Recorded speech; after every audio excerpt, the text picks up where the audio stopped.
Вы знаете, мобилизации у нас нет.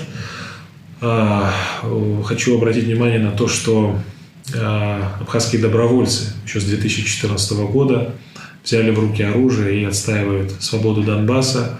Их количество возрастает. Это очень важно, на мой взгляд, отметить.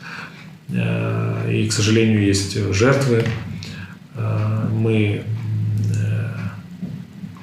считаем, что это крайне важно, что, вот, скажем, не с периода начала специальной военной операции, а именно с самого начала вот этих столкновений наши ребята поддерживают Донбасс, и свобода Донбасса для них имеет действительно большое значение. Повторюсь, что наша история Абхазии связана с тем, что мы большими страданиями и кровопролитием защищали нашу независимость, и наши ребята почувствовали, что народ Донбасса чувствует абсолютно то же самое.